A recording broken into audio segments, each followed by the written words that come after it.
Hi and welcome to Menstrual Cups and Cloth Pads Kenya. So I have been trying to do a cups v pads video for quite a while because I keep getting asked by people, oh, is there a favorite? Which one is better? Which one do you prefer? You talk about pads all the time on your Instagram. Is that because you like them better? So I thought, you know what, I need to do like a comparison video. But every time I start doing it, it just turns into this really long-winded, rambling, and actually just really boring video. So here's like take 117, and I hope that I'm going to try and keep it short and sweet but concise so that if anybody is thinking about either or, it can hopefully help them make a decision. So I'm going to start with cost because cost is always a huge factor when you're deciding whether to buy something or not, and I'll start with cups. So cups, the average cup is probably about $25 to $30. You can get very cheap cups which are like $10 or even less on Amazon, and they're usually China cheapies, and you can get cups which are really expensive like $50, but those tend to be the two extremes. I would say you're looking at $25 to $30 for a cup. With pads, it's not quite as clear cut because on the one end you get the China cheapies, which I don't have unfortunately an example to show you, but these are cups, these are pads that you can buy off eBay or Amazon. They tend to be like, I don't know, $15 or $20. You get a pack of 6 to 10 thereabouts, and they usually have PUL on the back, which is like a waterproof kind of synthetic fiber, and then like a bamboo fleece on the top. Then on the other end of the spectrum, you have pads like these, which are handmade by an individual, usually sewing from their home, and that is where it kind of gets difficult to kind of give you a ballpark, because depending on the top and also depending on the length of the pad, and the more absorbency it has, the more expensive it's going to be. But I'm going to say that if you budget roughly $10 per pad, that is a good starting place.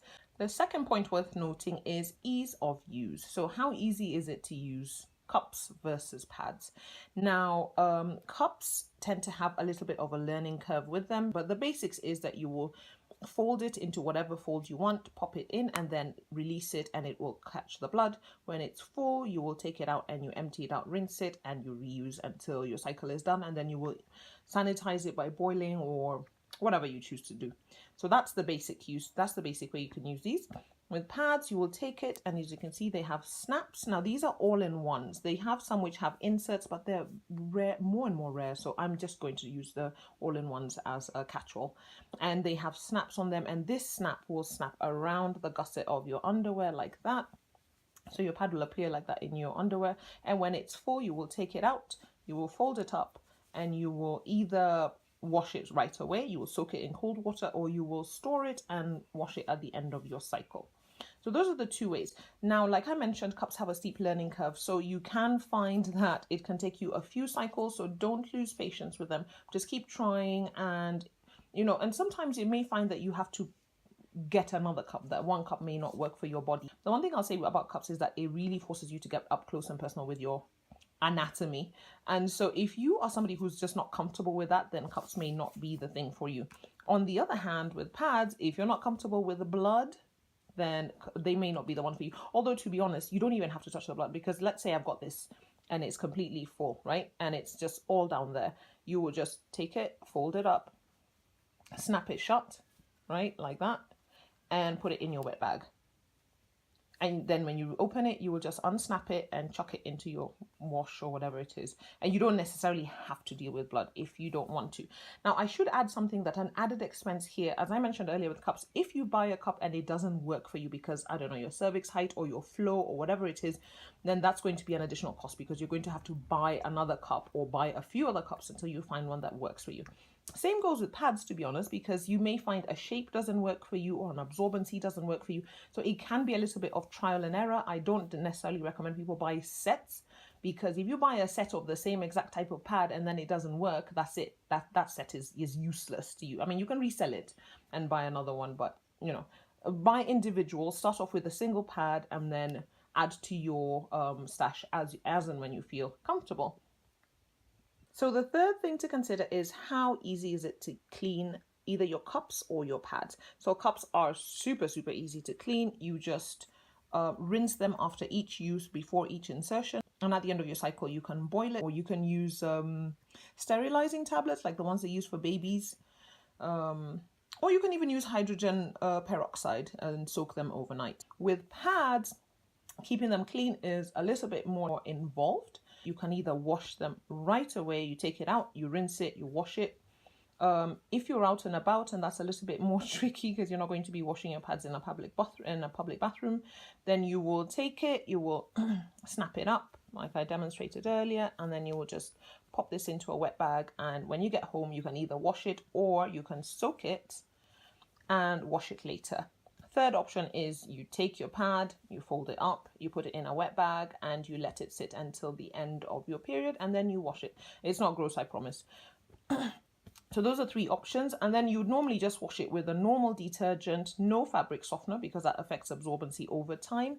And if you care about stains, you'd then use something like a stain treatment. So you can use hydrogen peroxide, you can use some kind of stain stick or stain like stain remover. So that's if you care about stains. If you don't, then it's not a big deal. You just wash them as normal, hang them as normal out to dry. You want to hang them out and make sure that they're completely dry before you put them back into storage. Do I need any extras with my cups or with my pads? So cups are fairly straightforward. You would just get your cup. You usually have some kind of storage pouch, and you can also get cup spots. So if you're changing in a public bathroom, you can put your cup on it if you need to like wash your hands or do whatever it is. And then when you're finished, you just fold that up and chuck it into your bag or whatever it is. So, but again, this is not necessary. I've never actually used a cup spot, so you can use probably a piece of tissue and it would be fine. Pads are a little bit more involved. If you're going to be using your pads out and about away from home, then you're going to need something like a wet bag. So they come in different sizes. This is a small pad wrapper. This is for an individual pad. So you put that in there, you take that with you. And when you come out of the bathroom, you would just put the used pad back in there. Okay, so that is a pad wrapper. I find those very, very handy. I use those frequently. Another one that you will need, or you may need, not necessarily, is a wet bag. So this is a huge wet bag. It comes with 2 pockets. This is the clean pocket, and then this is where you put your used pads, and this would normally hang on the back of your bathroom or whatever. I find these are fantastic because you can put all of your used stuff and wash them at the end. You can also put underwear in there. It makes a great travel bag. So this is something worth having, but again, it is not 100% necessary because you can just use something that will be breathable. So what you don't want to do is to store used pads in something that's going to not allow any air to circulate, because then your pads will be stinky. So get something that's breathable. Even this, you leave it open and so that the air can come in, and then that stops the pads from smelling. And for out and about, if you're out in the day and you're going to be out for a long time, you can get smaller size. So I'll just open this up to compare it. Smaller size, oopsie daisy, wet bag. So this is about half the size. Again, it has a clean and a dirty or used pocket. They come in various shapes and sizes. So this one has the P-well in the middle, and you've got the 2 sides, and you can just get a giant pad wrapper like this, which would just have 1 pocket, and you just put them in. It doesn't really matter what you get, just whatever you feel comfortable with. In addition to that, you have things called interlabial pads. So these are pads that you'd wear between your labia, and they basically help you with your absorbency and to direct the flow. So if you have a really gushy fast flow, this can help to slow down the flow and give your pad time to absorb it. You'd wear it like this between your labia, or like rolled up, can't do it with one hand, and then kind of tucked in between your labia like that, and then that would direct the flow into like the center of the pad so that it's not kind of bleeding off everywhere. And if you're wearing like a lighter pad, this can also buy you time because it does tend to have a little bit extra absorbency in them. And then a final accessory that would normally come with this is a drying strap, and this is for drying your pads when you're hanging your pads when you're drying them. So you normally like snap it around a rail or whatever it is like that, and then snap the pad onto it and hang it like that.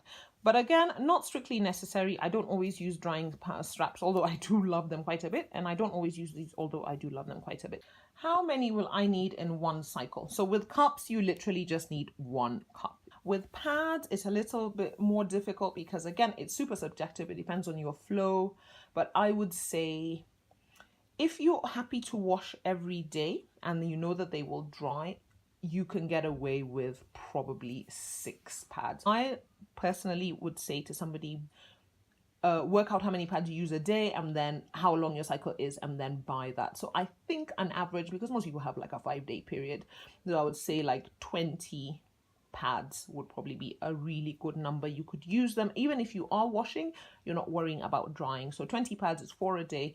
If you have a heavier period, then yeah, you want to consider definitely getting more. And finally, which one is actually better, cups or pads? I'm going to say it really depends on what you're using it for. If you are in a situation where you do not want blood to come out of your vagina, like if you're wearing white or if you're swimming, then cups are ideal. Or if you're doing like sport, a kind of particularly vigorous sport and you're worried about leaking, then cups are really great for that. If you are not super comfortable with your body and with inserting things inside your vagina, then cups are not great, and then you'll be looking at pads. I tend to find that it doesn't really matter whether you were a pads or tampon person before, because I never used to use tampons. I found them extremely painful, but I use cups and I like them a lot. I also really hated pads. I thought they were horrible and bulky, but I really like pads. I think, yeah, there may be some people who have a preference for internal protection versus external, but on average, I actually find many people use both cups and pads. So if you're considering either or, think about what your needs are. It's a really subjective choice. It's generally lifestyle based and it is just based on personal preference. It's very hard to say to somebody buy either or. I use both. I love both. If I absolutely had to choose one, oh, I can't. I really can't. But yeah, I hope you've enjoyed this. I hope it hasn't been too long. If you like this, watch my other videos. Like and subscribe and follow me on Instagram. I'm Rumps Kenya or Menstrual Cups Kenya, Rumps_Kenya or Menstrual Cups Kenya. So I look forward to doing more videos. That is a lie. And I will see you all in the next video.